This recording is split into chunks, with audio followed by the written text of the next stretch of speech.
Hélène Molinierek, Hélène Molinier nos ha confirmado que gran parte del trabajo que realizan desde su organismo ha facilitado el poder poner fin a determinados problemas relacionados con esta inclusión de la perspectiva de género. Todavía queda mucho por hacer, pero nos va marcando una serie de necesidades en esta transformación en las que estamos inmensas. Necesitamos ser creadoras de la tecnología. Sigue en castellano. Existe un tipo singular y universal de brecha digital de género, sin una confluencia de brechas, que depende también de cada país. Lo digo porque a veces también nosotras, depende quiénes, podemos tener sesgos étnicos y tenemos que recordar que entre nosotras también somos diversas. Los programas, además, se centran en arreglar a las mujeres. Vaya, no, si no necesitamos que nos arreglen, con que no nos rompan, vamos de calle. También se ha constatado que la digitalización y la innovación son un igualador de oportunidades. Por lo tanto, esta es una gran noticia. Tenemos que seguir trabajando en este camino. Y el cambio de paradigma exige una remodelación completa de nuestros ecosistemas tecnológicos y de innovación. Por supuesto, con responsabilidades compartidas y esfuerzos también compartidos. Y llegadas a este punto, es importante recordar que la perspectiva de género no solo se limita a estudiar a las mujeres, también estudia a los hombres, que a veces se nos olvida con todo esto de hablar de género, parece que al final todo se centra en nosotras y es en la relación y los contextos en los que nos movemos. Pero ¿qué sucede en el contexto de la investigación? ¿Cómo se puede incorporar esta perspectiva de género? Tengamos en cuenta que esto implica revisar históricamente toda también la literatura científica escrita hasta ahora. ¿Desde dónde? ¿Quién la ha escrito y cómo la ha escrito? De hecho, la recopilación de datos, ayer también lo decía la profesora Schivinger, lo importante que es la interseccionalidad en todo esto. Galdera asko eta aukera oraindik gehiago. Muchas preguntas y aún más oportunidades en la siguiente mesa redonda. Bajo el título La incorporación de la perspectiva de género en la investigación, podremos hablar sobre todas estas cuestiones. Tenemos como moderadora a Amaia Esquisabel, directora de investigación del Departamento de Educación del Gobierno Vasco. Un fuerte aplauso para ella.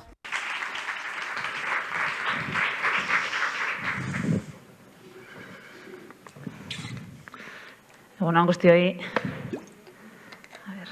Bueno, es que rescato Maitena. Gracias, Maitena.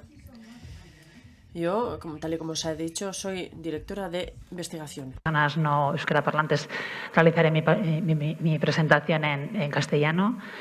Pero además de ser directora de investigación del Gobierno vasco, desde hace ya unos años soy también profesora e investigadora. Soy profesora e investigadora del área de tecnología farmacéutica en la Universidad del País Vasco, Euskal Herriko Unibertsitatea. Por ello, he desarrollado, antes de incorporarme al Gobierno vasco, una amplia carrera como docente investigadora, que además, pues, en algunos aspectos ha sido reconocido. Por ejemplo, en el aspecto docente, en el programa Docentias se me ha reconocido como excelente en 2 ocasiones. En la evaluación de mis méritos docentes e investigadores y de gestión por parte de la Agencia de Calidad del Sistema Universitario Vasco he tenido también la máxima calificación. Y además de eso, pues, he hecho un recorrido tradicional de investigación. He desarrollado estancias de investigación postdoctoral en Canadá, predoctoral en Reino Unido, en Noruega también. He publicado más de 30 artículos científicos y presentaciones en congresos. He dirigido 2 tesis doctorales internacionales. Tengo 2 patentes internacionales también. He participado en más de 30 proyectos de investigación de ámbito europeo, estatal, autonómico. Y he participado también en más de 10 contratos de investigación de transferencia de los resultados de la investigación con empresas farmacéuticas, uno de ellos como IP. Además de eso, he participado también en labores de gestión como coordinadora del Servicio de Asesoramiento Educativo de la Universidad del País Vasco durante 5 años. Bueno, esto es mi labor previa. En mi labor actual como directora de investigación somos los responsables del desarrollo de la política científica en Euskadi, política científica vasca y en Euskadi. Impulsamos y coordinamos programas de investigación teórica y aplicada, diseñamos los instrumentos necesarios para la correcta ejecución de los programas de investigación, potenciamos los programas de selección y de formación de recursos humanos, incluyendo también Ikerbasque, que se lanzó por parte del Gobierno vasco hace ya 16 años, y también programas de generación de infraestructuras científicas y tecnológicas. Así, promovemos medidas y acciones para situar a la comunidad científica vasca en los parámetros de excelencia que se exigen en el sistema europeo de investigación y también a nivel mundial, y para ser capaces de responder a los desafíos y retos que se plantean tanto a nivel local como a nivel internacional. Realizamos muchas y diferentes acciones, pero en el foro en el que estamos sí que me gustaría destacar algunas buenas prácticas, algunas además de las cuales tienen relación con lo que vamos a tratar en la mesa redonda. Hemos hablado, ayer no me pude quedar en toda la jornada, pero sí que he oído esta mañana y oí también ayer hablar de educación STEAM. Tenemos que actuar muchos diferentes agentes a muchos diferentes niveles para que la situación mejore. No tenemos una situación igualitaria, no tenemos igualdad de género en la ciencia, en la tecnología, en la investigación, pero entre todos tenemos que ir avanzando hacia esa igualdad, aunque nos vaya a llevar tiempo, evidentemente. Por ello, lanzamos en el 2018 una estrategia de educación STEAM, liderada también por el Departamento de Educación y coordinada por la Viceconsejería de Universidades e Investigación, que no voy a detallar porque no es el tema de esta mesa redonda, pero sí que me gustaría destacar que uno de los objetivos principales de esta estrategia de educación STEAM es fomentar las vocaciones científico-tecnológicas, vocaciones y aspiraciones científico-tecnológicas entre la ciudadanía, entre los jóvenes, pero sobre todo poniendo un foco especial en las niñas y en las chicas jóvenes. Y así hemos realizado diferentes proyectos, muchos de ellos en colaboración con agentes del sistema científico-tecnológico, del sistema empresarial, que tienen impacto en los colegios, fundamentalmente en la educación estándar. Como dato, y también me gusta a mí dar mensajes positivos, aunque ya estaba diciendo que hay que todavía hay que dar muchos pasos para poder alcanzar esa igualdad deseada, pero como dato sí que quiero destacar un dato positivo, que en Euskadi, desde el lanzamiento de esta estrategia en 2018, hemos aumentado 3 puntos el acceso de mujeres en nuevos grados STEM. Nuestra estrategia, además, es STEAM porque incorpora esa A de esas disciplinas de artes, humanidades, que son fundamentales también para el desarrollo de esa educación STEM. Entonces, como decía, hemos aumentado 3 puntos el acceso a nuevos grados STEM en 5 años. Estamos 1,5 puntos por encima de la media europea y 5 puntos por encima de la media estatal, aunque todavía en un 18,71%. ¿Vale? Estaba hablando antes también de Ikerbasque. Lanzamos hace 16 años el programa Ikerbasque. Ayer estuvo con nosotros el director científico, Fernando Cosío, de Ikerbasque. La primera directora científica de Ikerbasque fue una mujer, Mari Carmen Gallastegui. Y dentro de Ikerbasque monitorizamos indicadores de toda la situación de la ciencia en Euskadi, incluyendo también situación de la mujer y ciencia. Ayer Fernando se hablaría de ello. Y también en este caso he querido destacar como buena práctica los reconocimientos que lanzamos hace ya 4 ediciones, 4 años, para reconocer la trayectoria de mujeres investigadoras en diferentes fases de la carrera. Porque parece que siempre cuando damos un premio tiene que ser ya al final de la carrera una persona ya con una trayectoria muy consolidada, pero se nos queda cojo la falta de modelos, la falta de ejemplos, sobre todo entre las niñas jóvenes, que vean que las personas investigadoras somos personas normales que te la puedes encontrar en la puerta del ascensor cuando subes a tu casa. En ese sentido, hemos reconocido la carrera de personas que están iniciando su carrera investigadora, que están ya en vías de consolidación, y personas ya también senior, como os decía, ya 4 ediciones. Y dentro de otra de las líneas fundamentales que tenemos en la Dirección de Investigación, me gustaría destacar el ejemplo de los grupos de investigación, y es una de las cosas también, de las cuestiones que vamos a tratar después en la mesa redonda, cómo mejorar la perspectiva de género en la investigación, y una de las cuestiones que saldrá y que comentaremos es también la participación de mujeres y de hombres en los grupos de investigación. Y no solo además participación, sino también ese liderazgo. Tenemos una convocatoria muy potente de grupos del sistema de investigación vasco, que esa convocatoria monitorizamos, evidentemente hemos mejorado incorporando muchas cuestiones de género, pero en este sentido sí que me gustaría destacar que hemos incorporado medidas para potenciar el liderazgo de esas mujeres en los grupos de investigación, hemos potenciado medidas para realizar un buen relevo generacional y, sobre todo, también para que se reflexione sobre el modelo de sostenibilidad de ese grupo. Y así, en 15 años, la evolución ha sido también bastante positiva, aunque, como decía antes, tampoco estamos en situación de igualdad, pero hemos pasado de un 27% de grupos liderados por mujeres a un 37% de grupos liderados por mujeres. Entonces, bueno, con todo esto empezaríamos entonces la mesa redonda, si os parece, en la cual vamos a tener 3 autoridades en el campo de la igualdad de género que nos van a contar desde su experiencia y su visión cómo incorporar la perspectiva de género en la investigación. Desde una visión más global que nos va a proporcionar Kurt Rice, que es director del Comité Noruego para el Equilibrio de Género y la Diversidad en la Investigación, hacia 2 experiencias concretas de 2 investigadoras del campo de la prehistoria y del campo de la salud pública. To start with, I would like to introduce. Voy a empezar presentando a Kurt Rice, que dirige el Comité Noruego para el Equilibrio de Género y la Diversidad en la Investigación y también ha trabajado para la Facultad de Ciencias Aplicadas. Y Kurt Rice ha trabajado en distintos proyectos europeos de igualdad de género y fueron unos de los creadores del Gender Summit. Ha tenido distintos puestos de liderazgo en universidades de Noruega. Por ejemplo, es el exrector de la Facultad de Ciencias Aplicadas de la Universidad de Oslo y Akershus, y también ha sido parte del University College de Ciencias Vivas de Akershus.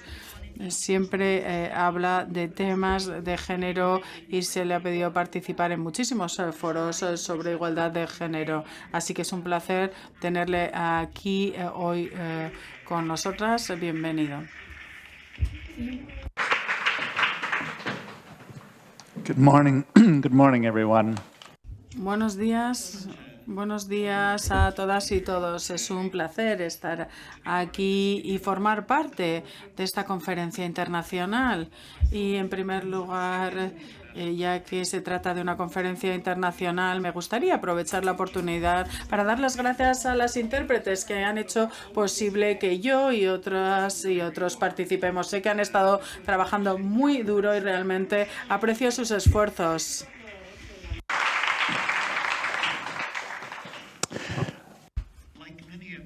Como muchas personas aquí, mi carrera se ha desarrollado en las universidades y me encanta la idea de una universidad. Realmente creo que las universidades y la educación realmente son centrales en todos nuestros intentos de que la sociedad avance. Me gustaría decir un poco más de cómo todo esto conecta con este tema que estamos tratando y debatiendo a lo largo de estas 2 jornadas. Realmente, ¿qué es lo que ocurre en una universidad?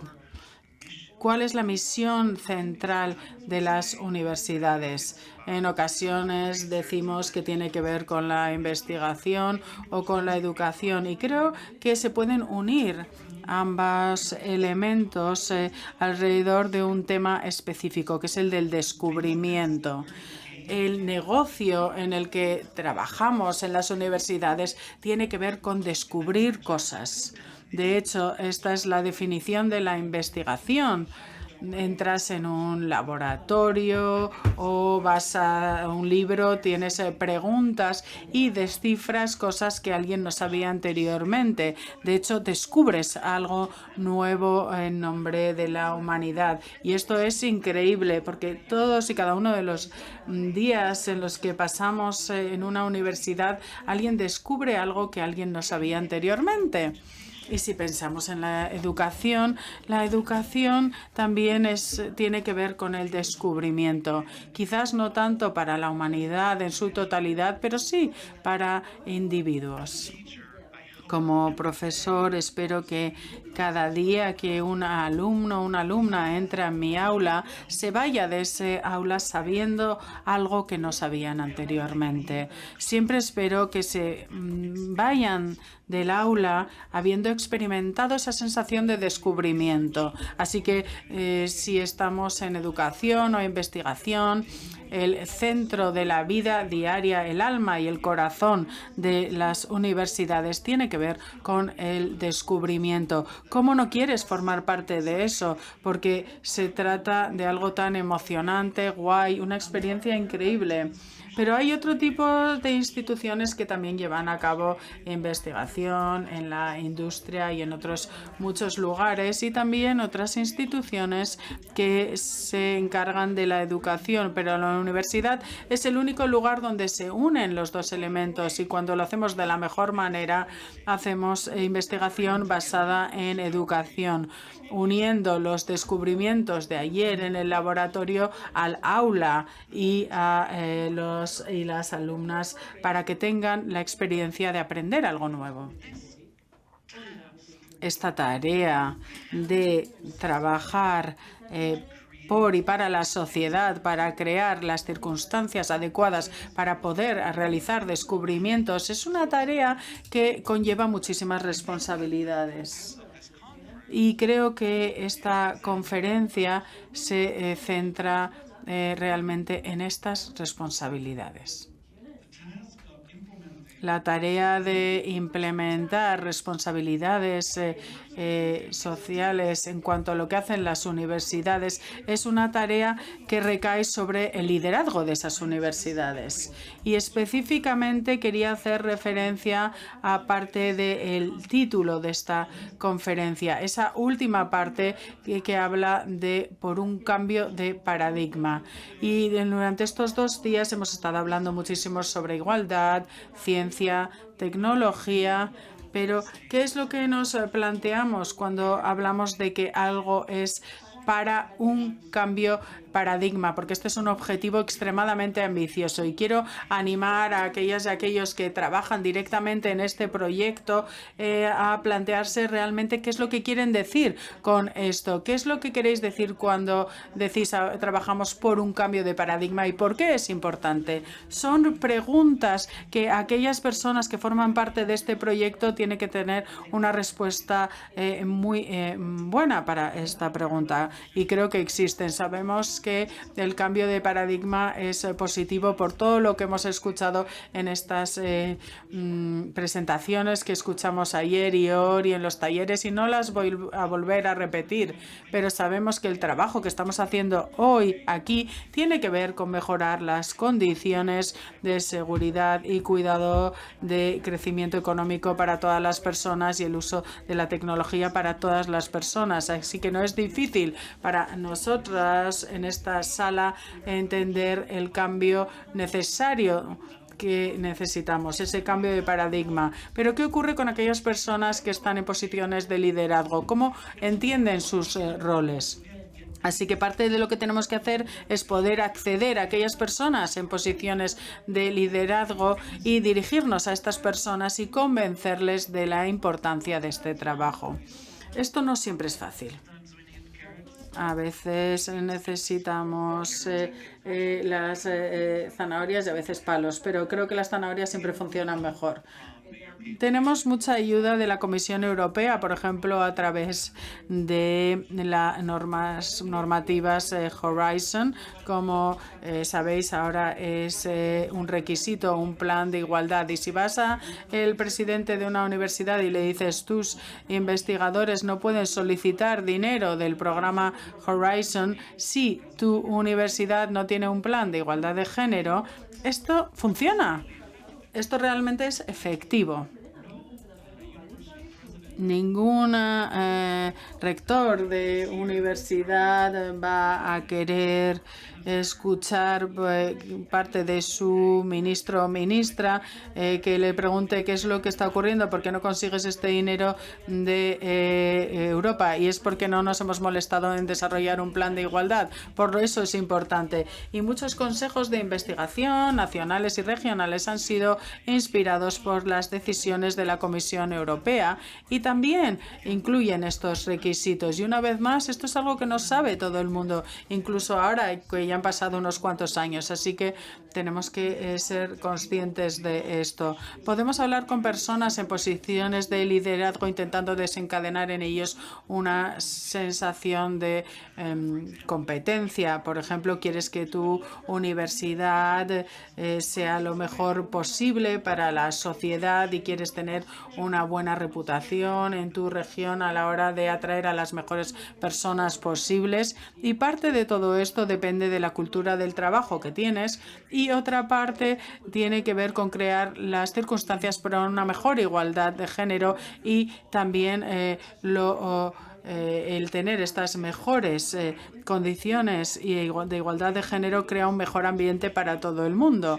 De hecho, quizás quieras hablar con ellos de competencia y decirles, ¿no quieres que tu universidad sea la mejor de nuestro país? Cuando hablamos del número de titulares, de profesoras titulares, y sobre todo cuando hay muchos hombres, muchas veces se ven animados por este tipo de competición.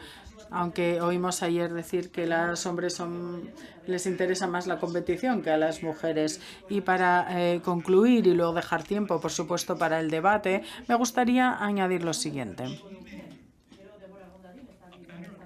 Lograr una mejor comprensión de la igualdad, la ciencia y la tecnología es algo que nosotros podemos hacer como investigadores e investigadores. Lo hacemos trabajando con nuestros alumnos y alumnas, pero conseguir un cambio de paradigma realmente va a ser una batalla cuesta arriba, siempre va a ser una batalla cuesta arriba, pero si no tenemos personas en liderazgo que nos apoyen, entonces la cuesta va a ser incluso peor. Así que quiero deciros a vosotras y vosotras que trabajáis en este proyecto, debéis tener un plan, un proyecto, un subproyecto para ver cómo contactar con esas personas en posiciones de liderazgo, ver cómo se les puede influenciar y luego utilizarles para poder llegar a los políticos y las políticas. Y quizás haya temas culturales muy profundos con los que haya que tratar, pero me gustaría concluir con una de las experiencias que tuve ayer. Tuve el privilegio de hablar con un periodista de un periódico local de aquí, y las preguntas que me estaban planteando realmente no me hicieron sentirme muy optimista en cuanto al trabajo de igualdad de género, o quizás sí, porque hizo tan fácil identificar lo que tenemos que cambiar, porque él comenzó la entrevista preguntándome, ¿las mujeres odian la ciencia o la ciencia odia a las mujeres? Y pensé, wow, esto es una pregunta de otra era. Pero quizás no lo sea. Quizás esta sea una señal de los retos culturales a los que nos tenemos que enfrentar. Quizás es la forma en la que vemos claramente por qué es tan importante tener un proyecto centrado en el cambio de paradigma. Y quiero hacer hincapié en lo crucial que es para este proceso conseguir el apoyo del liderazgo. Muchísimas gracias por su atención.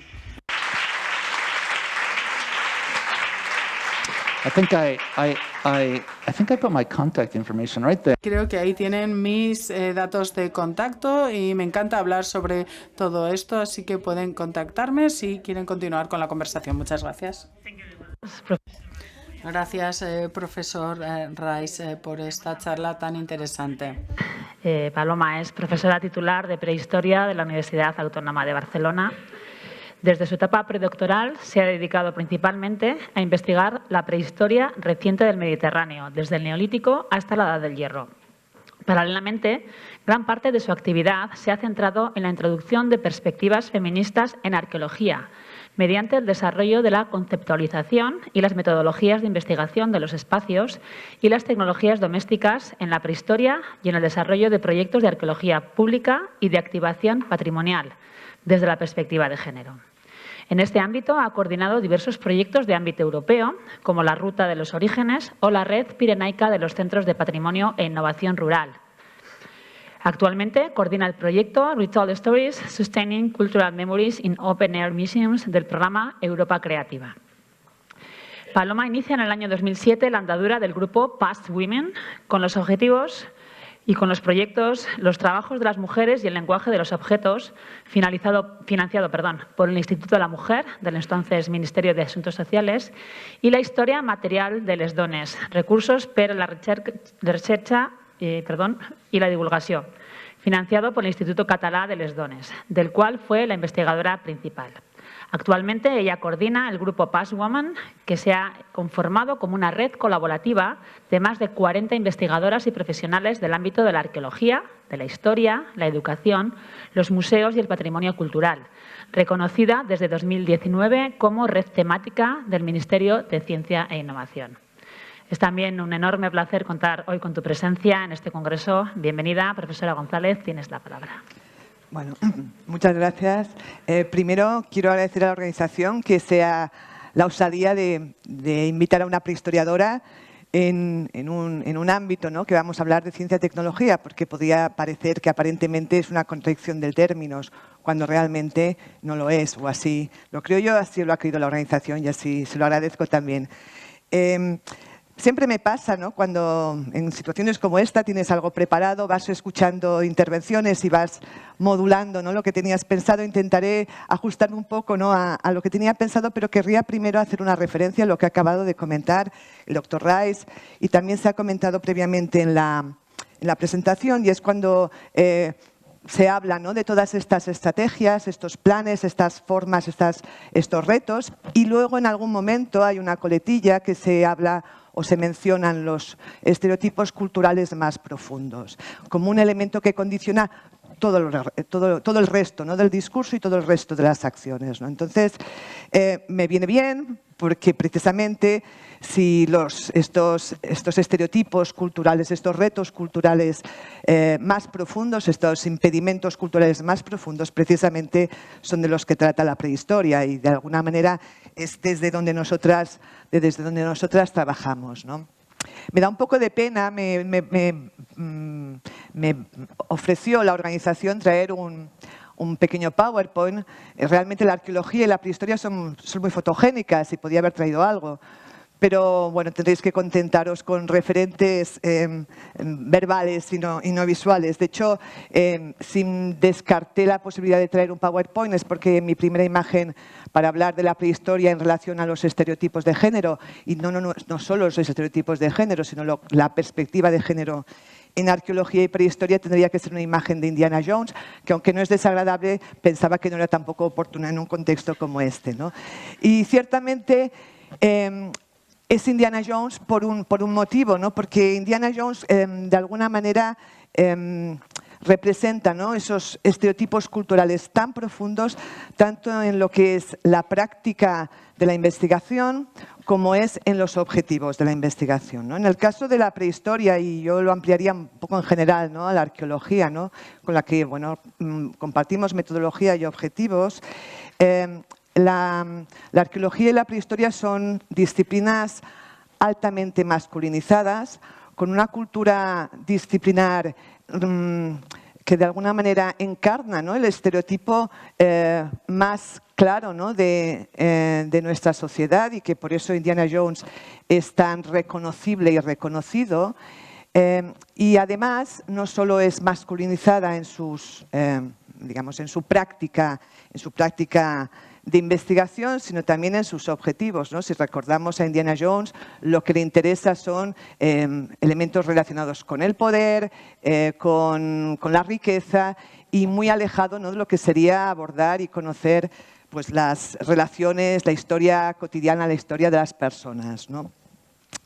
En el caso de la prehistoria, y cuando a mí me propusieron participar aquí, el enunciado es cómo ha influenciado, ¿no?, la perspectiva de género, tu práctica profesional o tu disciplina, ¿no? Tengo que decir, y es muy oportuno también que esté aquí el doctor Rice, que las primeras investigadoras en arqueología y en prehistoria que alzaron la voz en relación a la desigualdad de género, a la desigualdad en la perspectiva del análisis del estudio de la prehistoria y de la arqueología fueron precisamente investigadoras noruegas vinculadas al Museo de Stavanger, que ya en los años 70 se plantearon una pregunta, hicieron una reunión, una convención, un pequeño congreso, planteándose la pregunta diciendo, ¿éramos todas hombres? ¿Vale? Porque realmente, y es un elemento, ¿no?, que hemos sido, mis compañeras y yo de la red Past Woman que comentaba anteriormente, somos un grupo amplio en que intentamos aparecer e incidir, ¿no?, no solo en nuestro campo, en nuestro ámbito disciplinar universitario, sino también en el mundo exterior. Uno de los argumentos como más básicos, ¿no?, en prehistoria y en arqueología es realmente la invisibilidad ya no solo de las mujeres, sino de las personas, más allá, ¿no?, de esos grandes estereotipos, ¿no?, que nos tienen acostumbrados, ¿no? Y de hecho, cuando salen a la palestra, ¿no?, en los últimos años, ¿no?, estas aportaciones, ¿no?, estas novedades, ¿no?, en relación a las mujeres o al género y la prehistoria, si seguramente la mayoría de vosotras recordáis en los últimos años ha aparecido que han descubierto que una mujer cazaba, que una mujer tenía riqueza, es decir, aquellas cosas que nos sorprenden porque están asociadas, ¿no?, a estos estereotipos culturales tan profundos y se descubren que las mujeres también cazábamos y las mujeres también podíamos tener poder, y igual que había mujeres, también había gente diferente, ¿no?, de la que es la norma en nuestro imaginario, ¿no? Bueno, pues bien, si partiendo, ¿no?, de estas aportaciones o de esta primera pregunta, ¿no?, que formularon las investigadoras noruegas, yo creo que en el ámbito de la arqueología y de la prehistoria ha habido como una revisión muy profunda precisamente de estos dos elementos, ¿no? De decir, bueno, tenemos la capacidad, ¿no?, desde la prehistoria, desde estos tiempos más profundos, ¿no?, de retar los estereotipos culturales que nos están marcando transversalmente todas las acciones, ¿no? Es decir, por mucho, ¿no?, muchas veces, ¿no?, nos constatamos, ¿no?, y las políticas públicas, ¿no?, así lo constatan, ¿no?, que incluso implementando, ¿no?, estrategias tendentes, ¿no?, a la igualdad, a la inclusión, etcétera, hay un pozo, ¿no?, muy profundo, ¿no?, de naturalización de ciertos roles, de distribución desigual de las capacidades que se naturalizan, y que esos prototipos, ¿no?, esos arquetipos, ¿no?, tan profundos solo se pueden retar desde el conocimiento, desde la investigación, y como decía también, y me sabe mal, bueno, no me sabe mal, me parece perfecto citarle una vez más desde el ámbito de la educación, ¿no? Por lo tanto, nosotras trabajamos desde esas dos perspectivas, ¿no? Hay un elemento que también es importante, que es no solo el relato, que es lo que nosotras generamos, ¿no?, desde la prehistoria, desde la investigación histórica, y que pensamos, ¿no?, que puede cambiar, ¿no?, elementos fundamentales, ¿no?, de ese pensamiento naturalizado, ¿no?, sobre el pasado y sobre lo que somos hombres y mujeres, o que somos hombres y mujeres en sí, ¿no?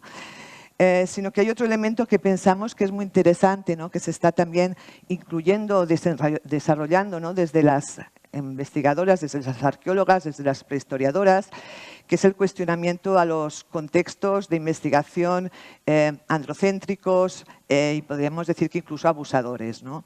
En el caso de la prehistoria y la arqueología tiene unas implicaciones que comparte con otras disciplinas alejadas, pero que es el trabajo de campo, y que en estos contextos de trabajo de campo generan, ¿no?, toda una serie de relaciones normalmente desiguales y que han marcado en muchos casos, ¿no?, las vidas de las investigadoras que optan con más frecuencia de lo que desearíamos de dejar, ¿no?, la investigación por esas relaciones muchas veces de desigualdad, de toxicidad, etcétera, ¿no? Está habiendo en muchas disciplinas informes en ese sentido. En el caso de la arqueología, con la importancia del trabajo de campo, es especialmente grave, y yo creo que es una de las vías en las que también habría que trabajar. No solo es el relato, sino también el contexto de la producción científica, ¿no? No sé cómo voy de tiempo. ¿Puedo hablar un poquito más? Sí. Vale. Quería también comentar, ¿no?, en relación a mi disciplina en general, pero que creo que también es ampliable, ¿no?, a otras disciplinas, a otros ámbitos de la investigación, que hay en algunos casos, y en el caso de la prehistoria ha sido así, algunos casos en que la necesidad se ha hecho virtud, es decir, que ciertas aparentes, digamos, desigualdades que ponían a las mujeres en una situación de inferioridad o de menor capacidad de incidir en el ámbito de la investigación han resultado al final positivas, ¿no? Y en el caso, por ejemplo, lo que estoy explicando, ¿no?, de la arqueología y la prehistoria, en los años también 80, una investigadora americana, Joan Guero, una arqueóloga, una de las pioneras en el ámbito de la crítica de género, ¿no?, a la arqueología y a la antropología en general, porque del ámbito anglosajón van muy unidas, escribió un artículo que llamaba Arqueología y la ideología de la mujer en casa, The Woman at Home Ideology, ¿no? Y se refería que con el gradual acceso, ¿no?, de las mujeres, ¿no?, a las universidades americanas y occidentales en general, y también en el campo de la arqueología y la antropología, se estaba generando una división de tareas en que los hombres, ¿no?, iban al campo a hacer el trabajo de campo y las mujeres se quedaban en los laboratorios, ¿no?, haciendo trabajos de mujeres más relacionados, pues, bueno, pues en lo que es su tarea tradicional de las cosas pequeñas, ¿no?, que requieren cuidado, ¿no?, como el bordado, como el coser, etcétera, etcétera.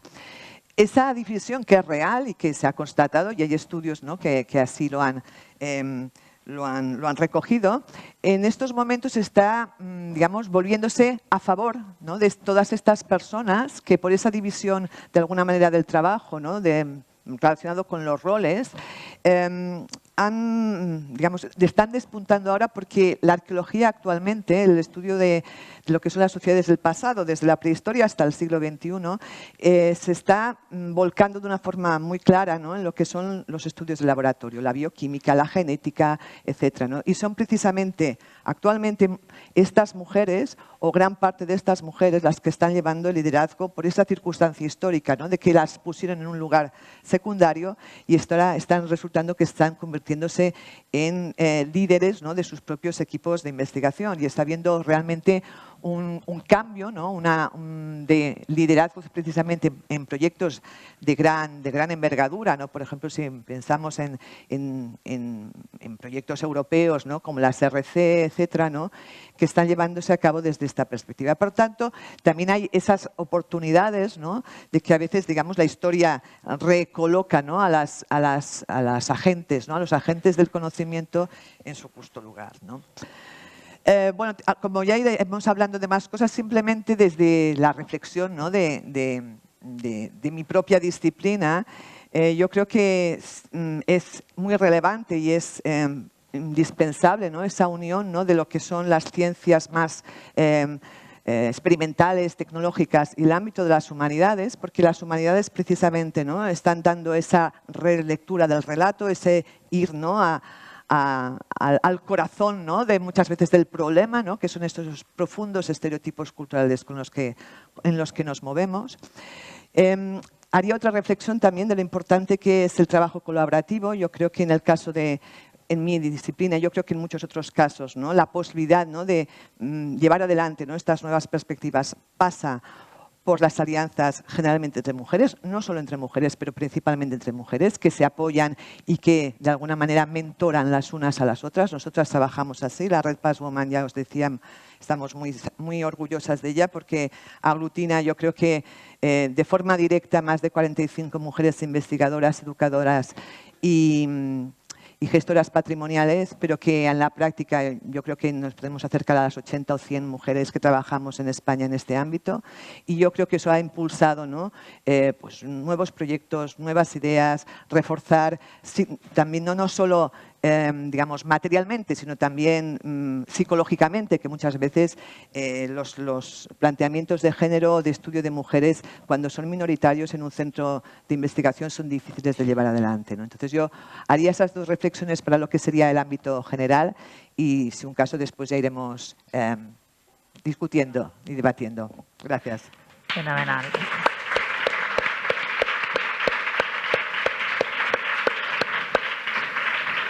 Muchas gracias, Paloma, por tus aportaciones.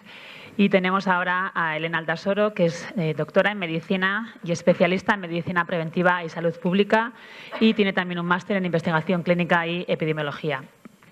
Elena ha desarrollado su actividad profesional en el ámbito de la investigación y la planificación en salud y actualmente trabaja en la Dirección de Salud Pública y Adicciones del Departamento de Salud del Gobierno vasco.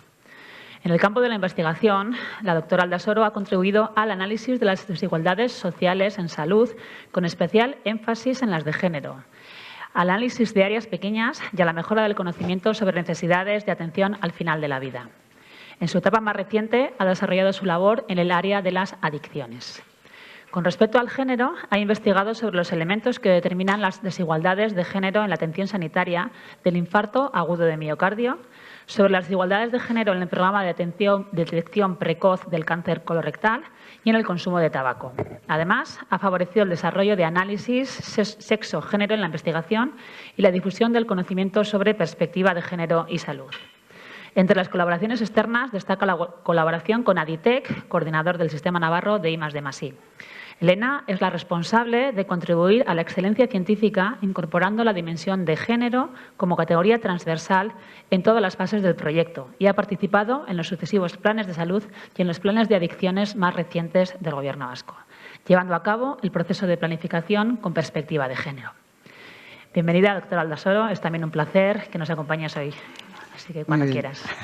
Egunon eta eskerrik asko, gonbidatzeagatik. Buenos días, muchas gracias por la invitación. Yo voy a intentar poneros ejemplos bastante prácticos para que se entienda bien cómo en el ámbito de la salud es importante incorporar el sexo y el género. Esta diapositiva que inicia la presentación la tenía olvidada y la he vuelto a poner porque me gusta mucho, entre otras cosas, representa a las mujeres en bikini, que pertenece a una colección de mosaicos excepcionales que hay en una villa romana en el centro de Sicilia, la Villa Romana del Casal, que si vais a Sicilia os recomiendo que la veáis. Y representa a mujeres atléticas, deportistas, alegres, bien alimentadas, ¿no? Y eso nos hace pensar, cuando vemos las películas antiguas o los álbumes de nuestras antepasadas, qué retroceso hemos experimentado, ¿no? Y cuánto tiempo a lo largo de los siglos se ha mantenido el que nos encontremos en un estatus de inferioridad y de reclusión y de falta de libertad, ¿no? Hasta los años 60 en Europa no se puso de moda el bikini, ¿no? Y sin embargo estas mujeres, probablemente de clase alta del año 300, del año 300 ya estaban así, ¿no? En bikini. Cuando hablamos de perspectiva de género en salud, tenemos que tener en cuenta siempre dos elementos. Por un lado está incorporar la perspectiva de género en lo que es el contenido de la investigación, en la generación de conocimiento en el ámbito de la salud, que después se va a trasladar a la atención sanitaria y a los programas de salud pública para que no existan sesgos de atención. Y también tenemos que tener en cuenta la igualdad de oportunidades de todas las personas que participan en la investigación, ¿no? En el mundo de la salud y de la medicina es muy importante diferenciar estos dos términos. Más allá de todo el debate que está habiendo últimamente sobre los dos términos, en medicina es imprescindible diferenciar lo que son las diferencias biológicas que tenemos entre hombres y mujeres, son relativamente incambiables, de lo que son las diferencias o las desigualdades por género, que son debidas a construcciones sociales por los roles, las responsabilidades, los valores, ¿no? que se nos asignan y que hace que estemos en diferente posición, tanto dentro de la familia como fuera, y eso tiene muchas consecuencias a la hora de enfermar, de responder a los tratamientos, de los diagnósticos, etc. Como es un constructo social, cambia a lo largo del tiempo entre países y entre comunidades. Como ejemplo de diferencias biológicas por sexo estaría que el tamaño de los órganos corporales, por ejemplo, son más pequeños en las mujeres y, por ejemplo, una característica importante es que los hombres son más débiles genéticamente. Es una de las causas por las cuales hay 6 años de diferencia en esperanza de vida entre hombres y mujeres. Parece ser que 3 años podrían ser atribuibles a estas diferencias y los otros 3 son debidos a la masculinidad, ¿no? O sea, a la manera de vivir, que los hombres tienden a correr más riesgos, a hacer menos caso de las prácticas preventivas, ¿no? Y cuando hablamos de género, pues bueno, un caso extremo es la deformación de los pies que tenían las chicas de la alta burguesía china, porque era un ideal de belleza masculino y entonces se ponían esas vendajes que les impedían dar. Eso no es biológico, eso está producido por un tema de género. Y también el uso de psicofármacos, que en Euskadi, por ejemplo, hasta que tenemos 10 años, un niño tiene 4 veces más posibilidades de tomar psicofármacos que una niña, porque pues hay más déficit de atención, hay más agresividad, pero en la edad adulta esto cambia y las mujeres tenemos el doble de probabilidades de tomar psicofármacos y, sobre todo, cuando aumenta la edad, en las mujeres de edad avanzada es muy frecuente. Por eso os he dicho que en el caso de la salud hay que hablar de estas dos cosas, ¿no? Y en medicina también es muy importante lo que es típico y lo que es atípico, porque generalmente lo esperado se considera típico y normalmente lo esperado es lo que cumple más el patrón masculino y todo lo que no es lo esperado se considera atípico y eso tiene luego mucha repercusión en cómo nos van a atender, ¿no? Para eso os voy a... bueno, algunas que ya me conocen dirán, ya está Elena otra vez con el infarto, pero es que es un ejemplo muy paradigmático y en el cual, de manera muy práctica, se puede ver cómo, según cómo planteemos o diseñemos una investigación, el conocimiento que vamos a tener puede ser o no sesgado, ¿no? Este era un estudio que se hizo a nivel estatal y que quería conocer la incidencia, o sea, cuántos casos nuevos hay cada año por infarto y la mortalidad. Y también el tratamiento, ¿no? Entonces, el diseño que se hizo a priori es no desagregar por sexos y entonces se ponen todos los infartos, diríamos, en el mismo bombo, elegimos la franja de edad donde hay más casuística. Entonces, esta era la franja de edad con más casuística. Cuando fuimos a analizar, nos dimos cuenta que solamente teníamos un 18% de mujeres y que una de dos, o no desagregábamos y entonces estábamos generando un conocimiento de lo que ocurría en los hombres, o si lo hacíamos por sexo, no había tamaño muestra suficiente para hablar de la enfermedad de las mujeres. Entonces, rediseño. Revisamos la literatura. Afortunadamente, cada vez hay más literatura científica en el ámbito de la medicina sobre desigualdades y diferencias.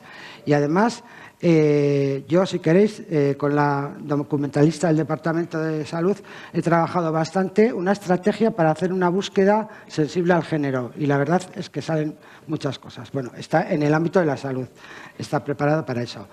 Volvimos a hacer el estudio y ya cogimos a un 30% de mujeres.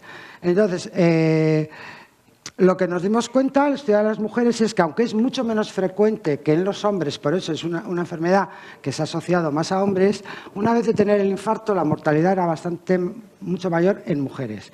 Y analizando lo que pasaba en todo el proceso de cuidados médicos, nos dimos cuenta que es que el tratamiento de elección, que es revascularizar la arteria coronaria para que quede permeable y que es fundamental el tiempo, la primera hora es la hora de oro, en las mujeres se hacía con mucha menos frecuencia. Entonces, hicimos muchos modelos estadísticos y la variable que explicaba era esta, el tiempo que se trata en recibir atención sanitaria, desde que sientes los síntomas hasta que te atienden. Y nos dimos cuenta que las mujeres tardaban más tiempo en recibir esa atención sanitaria. De manera que, en este caso, ese sesgo en la atención estaba producido por factores relacionados con el sexo, porque se da a una edad más avanzada, las mujeres tenemos...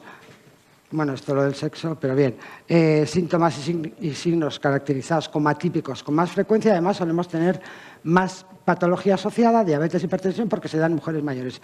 Pero con respecto al género, la percepción de riesgo es distinta. Las propias mujeres a veces no tenemos percepción de que nos puede dar un infarto, pero los profesionales, que esto y las profesionales, mis colegas, no les gusta nada que lo diga, pero sí que ocurre, que si vamos con un malestar en el pecho, un hombre es muy probable que le hagan un ecocardiograma, pero si vamos con un malestar en el pecho las mujeres, muchas veces nos dan un ansiolítico y eso además es que está constatado, ¿no? Entonces, el rol de cuidadoras, que nos dedicamos a cuidar a mayores, a pequeños, y el androcentrismo de la ciencia, que lo que ha hecho es equiparar lo masculino a lo humano a lo masculino, por lo tanto, lo masculino es la norma y entonces lo que pasa en las mujeres queda invisibilizado. En el caso del infarto, pues lo típico es que te dé un infarto de tipo Hollywood, ¿no? Pero muchas veces en las mujeres no da esa sintomatología tan aguda, es un dolor que se irradia a la mandíbula, mucho menos marcado y se tarda mucho más en atender y eso es muy importante. Afortunadamente, bueno, ahora, como os he dicho, hay ya bastantes enfermedades en las que ya se ha identificado diferencias, ¿no? Lo de típico y atípico viene por eso. A mí me gusta Alison McGregor, es una médica que trabaja en urgencias y se da cuenta que tiene que tomar decisiones donde el tiempo es fundamental, con decisiones de vida o muerte basándose en patrones muchas veces masculinos, ¿no? Entonces, esta, junto con Bernardine Halley, acuñaron el síndrome de Gentry, que está basado en una película de Barbara Streisand que era una mujer judía que se tiene que vestir de hombre para poder estudiar las Sagradas Escrituras, y viene a decir que cuando las mujeres tenemos una apariencia masculina nos tratan bien, pero que si somos diferentes es cuando padecemos y nos beneficiamos menos de los avances diagnósticos y de tratamiento, ¿no? Y ella dice que el premio que hemos tenido que pagar las mujeres por la igualdad es parecernos a los hombres y siendo diferentes es cuando hemos estado de alguna manera subordinadas. Yo creo que me vas a tener que cortar porque... Bueno, ahora hay en Estados Unidos hay bastantes unidades que se dedican a mejorar la salud de las mujeres. Este es un estudio muy importante que está estudiando qué ocurre con el infarto de miocardio y lo que se han dado cuenta es que en los hombres, eso es una arteria coronaria, diríamos, ¿no? Entonces, el estrechamiento que se produce antes del infarto es muy brusco, cuando en las mujeres, sin embargo, tiene más una distribución como a lo largo de todo la arteria. Y al de los hombres le ha llamado panza cervecera y al de abajo de celulítica, ¿no? Es por eso que las mujeres, no encuentro bueno, donde está podéis ver que cuando representas el flujo sanguíneo hay una parada brusca y eso es lo que hace que sea una sintomatología tan marcada, pero en cambio en las mujeres la pendiente es mucho menos brusca y por eso es una sintomatología más silente, ¿no?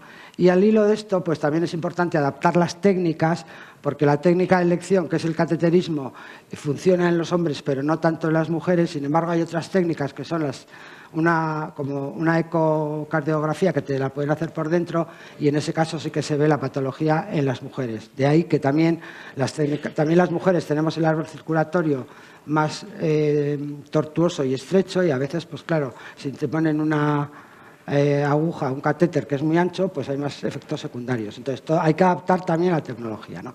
Por eso a veces el gol estándar en las mujeres no funciona. Y decíamos, ¿a qué se debe esta invisibilidad, no? Pues a que a las mujeres nos han hecho la medicina del bikini, o sea, se han dedicado a estudiarnos lo que son nuestros órganos reproductores y no nos han estudiado como a los hombres, como a un cuerpo entero, ¿no? Teniendo en cuenta todas las diferencias que podíamos tener entre ellos y mujeres, ¿no? Y no nos han estudiado de la misma manera todos los órganos más allá de los reproductores, ¿no? Ya en el año 2010 la revista Nature hizo un monográfico diciendo que había que poner el género en la agenda porque decía que la investigación biomédica se seguían usando tanto cuando hacen investigaciones con personas como con animales, sujetos machos, ¿no? Y esto hace que la medicina que se aplica actualmente en las mujeres esté menos basada en la evidencia que en la que se aplica en los hombres. Y dejar fuera al 50% de la población tiene consecuencias muy importantes, como por ejemplo que hay un mayor número de efectos secundarios en los tratamientos, o sea, en los nuevos fármacos, en las mujeres que en los hombres. De hecho, hasta el 80% que se retira es por efectos secundarios, ¿no? Y el caso también paradigmático era el zolpidem, que es un somnífero que si daban la misma dosis a hombres y a mujeres, los hombres cuando se despiertan lo han metabolizado, las mujeres no lo hemos metabolizado del todo y empezamos a hacer actividades de la vida cotidiana como conducir, teniendo todavía algo de la sustancia en la sangre, ¿no? Por eso es importante que también las dosis sean distintas, porque somos diferentes. También abogan ya en el año 2014 los institutos de investigación en salud americanos hicieron una política para introducir que la investigación que se hace tanto en lo que diríamos, hemos dicho, humanos, animales y también en la celular, que se introduzcan los dos sexos. Pero desde el año 2010 que empezamos a ver esto, pues todavía se siguen viendo bastantes. Se ha avanzado, pero la realidad o la historia es muy tenaz y cuesta mucho cambiar los métodos y también la cultura, ¿no? Porque ahora ya esto es un término acuñado, ¿no? Que cada célula tiene sexo, que las células de los pulmones, del hígado, del corazón, de hombres y mujeres son diferentes. Y en Canadá también están estudiando mucho este aspecto del sexo y el género y ellos dicen que las células son sexuadas y las personas tenemos género, ¿no? Y cuando hablamos de interseccionalidad, pues la edad, al sesgo de género se le añade el sesgo de la edad y este geriatra decía que los fármacos se prueban en hombres de mediana edad y los acaban consumiendo mujeres ancianas, ¿no? El tema de la edad también es otro tema para un monográfico, pero también siempre se investigan los fármacos de manera separada, pero, por ejemplo, en las personas mayores coexisten diferentes enfermedades y hay que estudiar mejor las interacciones, ¿no? Esto lo he puesto solo porque es un sesgo de género que no tiene nada que ver con el sexo, ¿no? Ahora, en la atención, la atención sanitaria basada en valor, una de las prácticas que dan calidad a la atención es que se tomen las decisiones compartidas entre profesionales y pacientes. Pues hicieron, o sea, que los pacientes también y las pacientes tomemos parte en las decisiones. Hicieron un estudio y compararon cuánto se hacía las decisiones compartidas en cáncer de próstata de hombres y en las de útero, ¿no? Y entonces las guías recomendaban mucho menos en las de útero que en las de próstata. Y luego la igualdad Elena, un par de minutos igual. Bueno, ya, pues ya así. Me quedo aquí. Simplemente hablaros de Mileva Mari, que es la mujer de Einstein, una mujer invisibilizada por su marido y que se han desclasificado hace poco unas cartas que escribían a su prima y dijo: hace poco hemos terminado un trabajo muy importante que hará mundialmente famoso a mi marido. Y también ahora más en lo que está ocurriendo estos días en la película Oppenheimer, ¿no? Dicen pues que las mujeres detrás del proyecto Manhattan que se le olvidó, ¿no? al director, y que aunque a pesar de que son blancas fueron ignoradas, ¿no? Y luego, bueno, todo lo que ha pasado en la pandemia, pues cómo ha afectado, ¿no? Este es un tema de género absoluto, ¿no? Que decía que las profesoras engordaron menos sus currículums, ¿no? Varios estudios muestran que en el confinamiento los docentes universitarios escribieron más artículos y ellas se ocuparon más de la enseñanza, la casa y los cuidados. Y bueno, esto es un poco de gracia ya y así voy terminando, aunque tenía algo más, ¿no? El primer signo de desequilibrio entre sexos fue durante la pandemia la abrumadora mayoría de hombres expertos hablando sobre COVID, ¿no? La pobre representación de mujeres. Y esto muestra la fragilidad de los avances en igualdad, ¿no? Que cuando hay una situación de crisis otra vez se vuelve quizás, ¿no? A las prácticas anteriores, ¿no? Y para muestra, pues estos fueron los comités de expertos y de decisiones políticas que durante la pandemia tomaban las decisiones. Y un poco después me hizo gracia este tuit que lo rescaté porque hubo unas inundaciones en Euskadi y decía: hallada una mujer en la mesa de crisis del gobierno vasco. O sea, que está allí al fondo, probablemente sería la secretaria, ¿no? Bueno, los hombres autocitan un 56% más que las mujeres, ¿no? Y bueno, pues yo ya termino porque tenía aquí muchas cosas.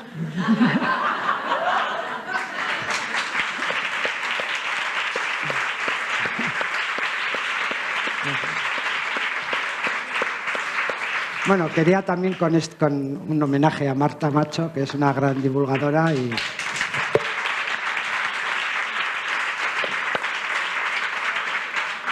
Qué ricasco, Elena. Siento tener que haberte cortado, pero así también tenemos un poco de tiempo para la discusión que se pueda generar.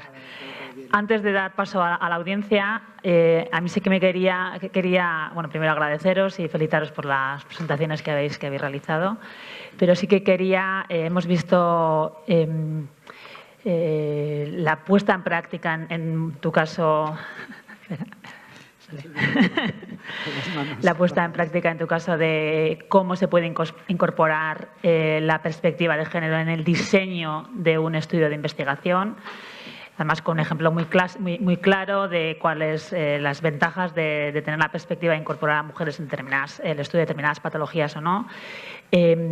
Paloma también nos ha explicado incorporar la perspectiva de género en el contenido de la investigación. ¿Sí? Kurt nos puede dar una visión muy general. Entonces, a mí sí me gustaría, teniendo en cuenta que en la audiencia hay investigadores e investigadoras de diferentes áreas de conocimiento, porque igual parece que en algunas áreas, por ejemplo en la salud, está muy claro en el diseño cómo puedes incorporar una perspectiva de género, o está más claro, si cabe, incorporando animales de ambas razas, de ambos géneros, incorporando mujeres, analizando. Pero en algunos otros ámbitos, por ejemplo, en una física fundamental, en una ingeniería, en un diseño del fármaco en sí, solo pensando en el fármaco, en estos casos, ¿qué consejos vosotros, así generales, podríais dar a la audiencia para que a la hora de elegir el contenido, a la hora de diseñar o desde una perspectiva más amplia, puedan llevarse algo aquí en la mochila después de esta mesa redonda? ¿Qué consejos les daríais? Bueno, no sé. Yo voy a decir un consejo pequeñito. Bueno, no un consejo, una reflexión. Claro, yo en física teórica sería sería absolutamente inapropiado que yo diera consejos a las físicas teóricas. No, bueno, que les pudieran valer. Sí, pero yo creo que en general es el trabajo en grupo en el que haya mujeres, porque es en esas miradas diferentes, ¿no?, donde se encuentran otras formas, ¿no?, de abordar quizás problemas que son neutros, pero siempre hay miradas, incluso la forma, ¿no?, de las metodologías que se acaban empleando en ser grupos diversos acaban influenciando. Claro, hay cosas que es muy difícil darles género o darles sexo, pero en la forma de abordarlos, yo creo que lo básico es, para mí, yo creo que es huir, ¿no?, de la idea de la investigadora o el investigador solo, pensando, sino trabajar en grupos diversos, con miradas diversas, ¿no?, y en términos de igualdad, ¿no?, y de transversalidad, ¿no?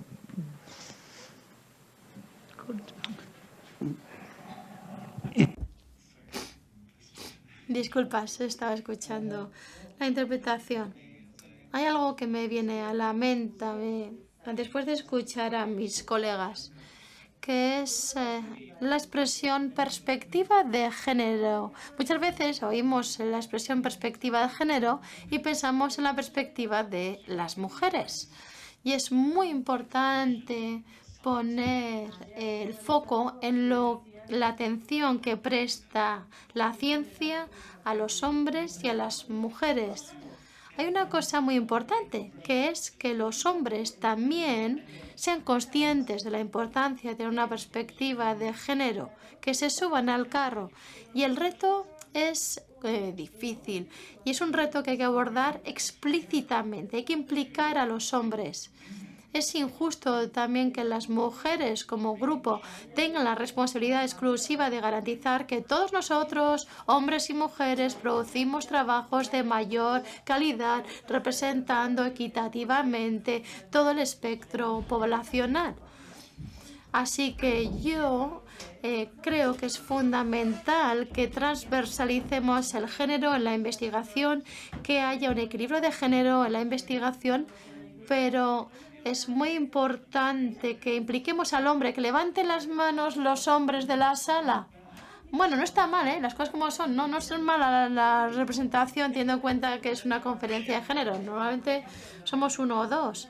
Pero lo fundamental es que trabajemos conjuntamente, de la mano, para que los hombres comprendan que esta no es una cuestión exclusiva solo de las mujeres, no es una cuestión solo de feminismo. No, en absoluto. Solo así el trabajo científico será un trabajo de calidad.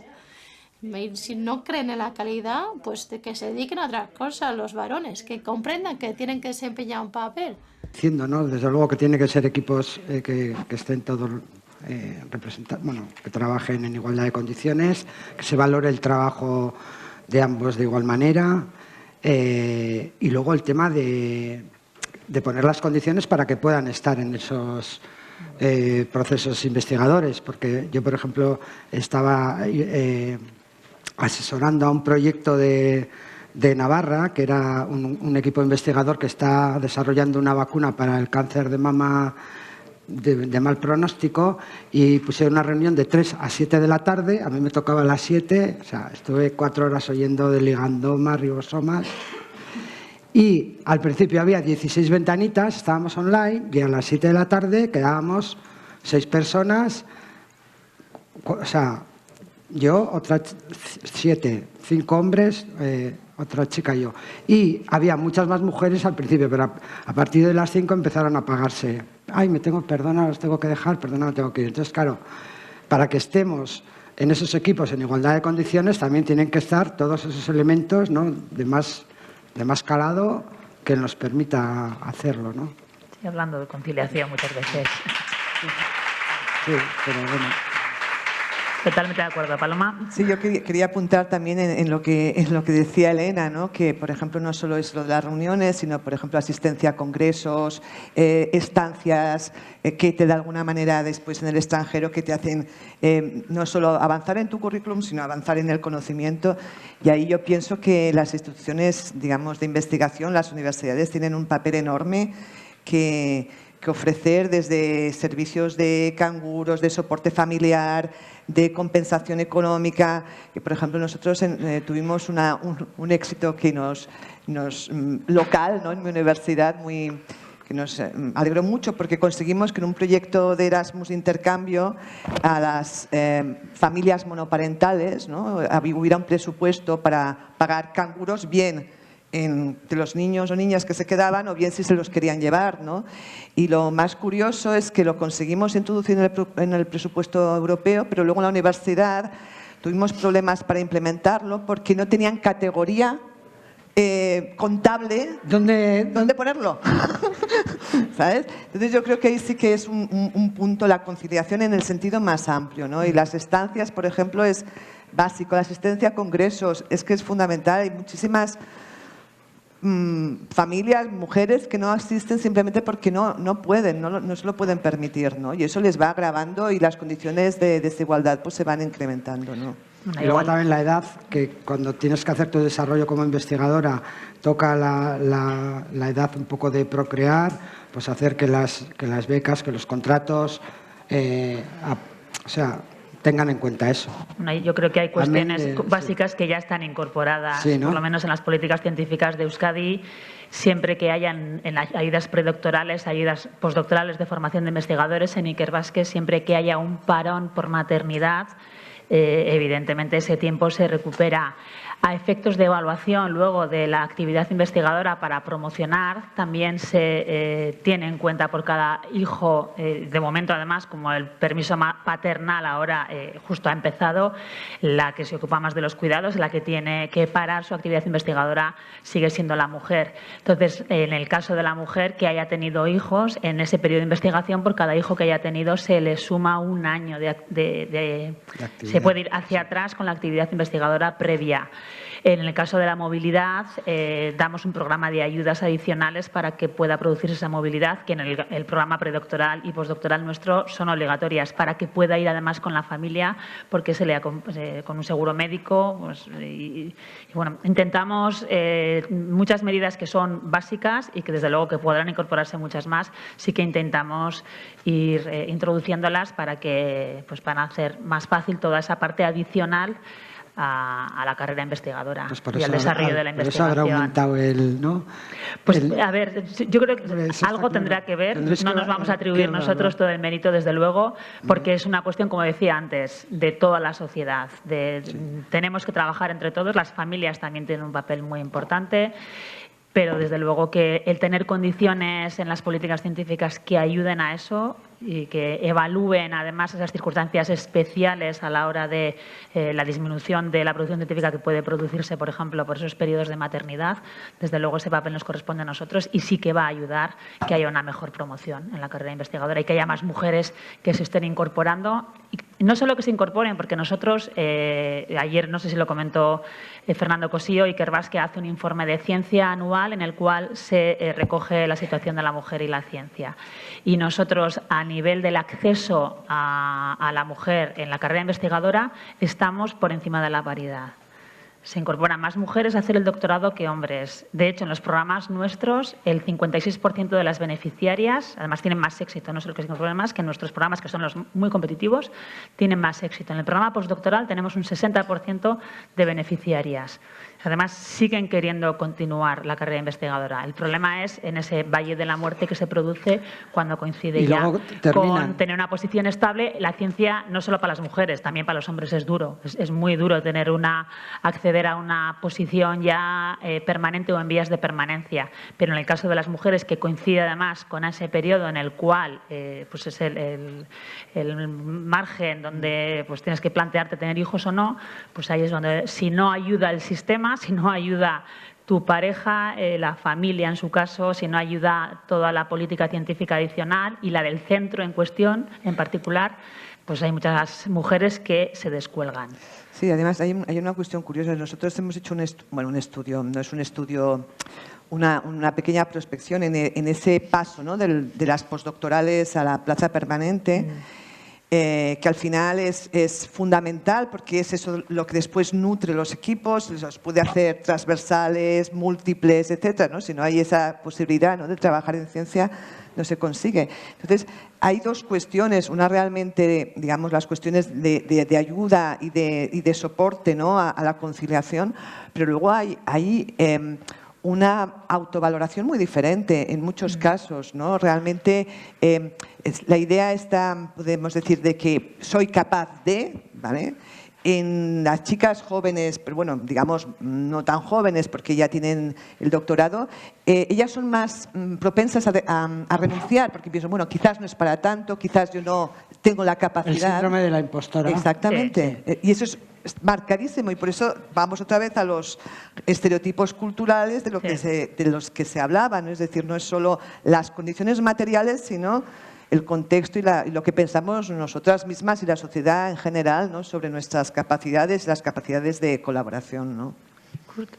Can I just add one? Me gustaría añadir un breve ejemplo de Noruega que también explica muy bien cómo la política puede introducir un cambio cultural y está relacionado con este tema de la baja por maternidad o paternidad. En Noruega se da alrededor de un año y ahora 14 semanas son obligatorias para el padre.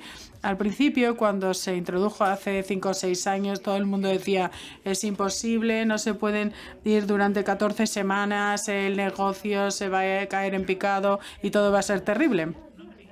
Pero hoy en día nadie ni siquiera se lo plantea. Se ha convertido en algo normal y los hombres también quieren ser padres y quieren tener ese tiempo con sus hijas e hijos. Así que esto también supone que a veces hay una reducción también para las madres y las madres también tienen que dar la bienvenida a esta situación. Pero de alguna forma simplemente quería explicar que a través de una decisión política y con un cambio de política en un tiempo relativamente breve puedes conseguir un cambio hacia algo que está normalizado y que nadie se plantea ya. Así que existe la esperanza. A la audiencia, si tienen alguna pregunta. Gracias, thank you. Gracias por las presentaciones. Yo tengo una pregunta para la doctora Paloma González, pero antes quería hacer una mención a las guías para introducir la perspectiva de género, por ejemplo, de Xarxas Vivas, que están aplicadas en Cataluña, traducidas también al castellano. que se aplican a todas las áreas de conocimiento, ¿no? Para no tener que hacer recomendaciones, en mi caso, desde la sociología a la física teórica o a la prehistoria. Y en el proyecto europeo que tuve la suerte de coordinar, Getting Roles, hay también un handbook que elaboró Oxford Brookes con buenas prácticas para introducir la perspectiva de género. Y en la Universidad de Deusto hemos elaborado una guía para introducir la perspectiva de género en docencia e investigación, y cuando se habla de investigación se recoge lo que estabais comentando, ¿no? Es decir, dinámicas de trabajo y de interrelación en los equipos, y luego cómo aplicarlo más a nivel de contenidos, ¿no? Pero que recoge un checklist, yo creo que bastante interesante. La guía está en online, en castellano, euskera e inglés, se puede descargar gratuitamente. Yo, por hacer un poco publicidad, pero también creo que son instrumentos los tres muy válidos, tanto Xarxas Vivas como el handbook de Oxford Brookes como nuestra guía. Y la pregunta para Paloma González es, me parece muy interesante, además yo suelo utilizarlo mucho, ¿no? Es decir, el hecho de que ahora se esté diciendo, ¿no?, los estudios en prehistoria, que las mujeres cazaban, que las mujeres guerreaban, ¿no? Y la pregunta que te haría es estas nuevas estas argumentaciones proceden de nuevos descubrimientos o de una nueva mirada de descubrimientos previos. Es decir, ¿es que ha habido descubrimientos que nos han hecho ver la luz, o es que de repente nos hemos puesto las gafas moradas y bueno, realidades que estaban ahí se han reinterpretado con perspectiva de género? Bueno, eso es muy buena pregunta. No, pero ya estaba ahí. Es decir, las mujeres que trabajamos en prehistoria sabemos que las mujeres cazan, que las mujeres guerrean, las mujeres están en la sociedad, y por lo tanto no era un tema que digamos, oh, ahora son cazadoras. Pero lo que es verdad es que la sociedad exige que se demuestre que las mujeres hacían ciertas cosas, ¿no? Porque te pondré otro ejemplo, el tema de las pinturas rupestres, ¿no?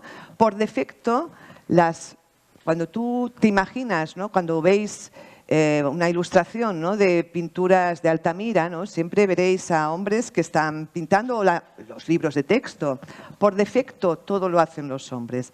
Para que se conciba, ¿no?, que mujeres o que criaturas, ¿no?, por ejemplo, como también se ha comprobado, pues hacían pinturas rupestres, lo tienes que demostrar, y lo tienes que demostrar aquí con ciencia muy potente, ¿no? Porque es lo que os decía antes, la prehistoria y la arqueología pues ahora está generando unas técnicas alucinantes, ¿no?, de cómo a partir de pequeñas partículas puedes determinar según qué cosas, ¿no? Entonces yo creo que estas noticias, nosotras, por ejemplo, no trabajamos desde la investigación en la línea de vamos a ver si cazan o no cazan. Nosotras trabajamos en el sentido de intentar hacer una historia pues inclusiva, ¿no?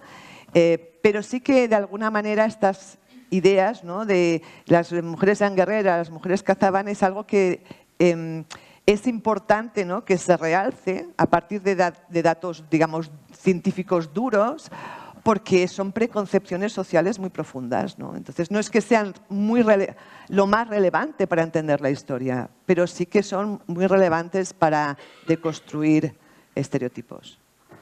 Perdona un segundo, María, si te parece, María Silvestre, esas tres referencias que has comentado, si te parece, lo circulas a través de los coordinadores del Congreso y así todo el mundo tiene acceso a ellas.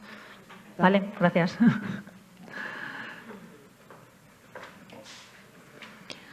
Hola, muchas gracias. En primer lugar, felicitaros por las magníficas intervenciones. Y sí que me gustaría comentar una cosa, y yo creo que sobre todo la pregunta para Kurt, porque sí que sé aquí en España lo que estamos haciendo. Y va referido a esta idea de dejarnos un año por los cuidados, por la maternidad y la paternidad. Porque al final entiendo la medida. En algunas convocatorias puede tener sentido que nos aplacen, que nos prorroguen un año para seguir teniendo acceso a determinadas convocatorias, pero en otras no, porque lo único que supone es una ralentización en nuestras carreras y lo que acaba generando es la famosa gráfica de tijera. Es decir, si la única solución que ponemos al hecho de dedicarnos a los cuidados es prolongar un año más nuestras carreras, pues nosotras siempre llegaremos más tarde que ellos, sobre todo teniendo en cuenta que nosotras por regla general, las mujeres dedicamos realmente a las bajas y los permisos para cuidar, mientras que ellos pues, los dedican a publicar más o a entrenarse para maratones.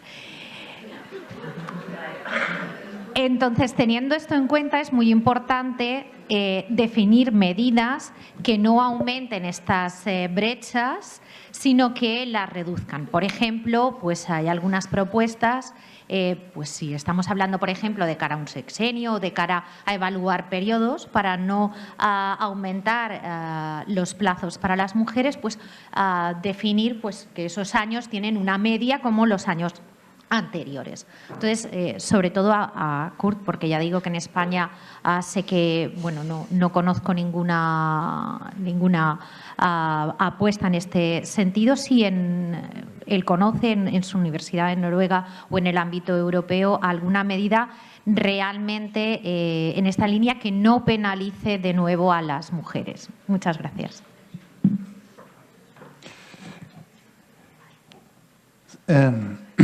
It's a hard question, and it's.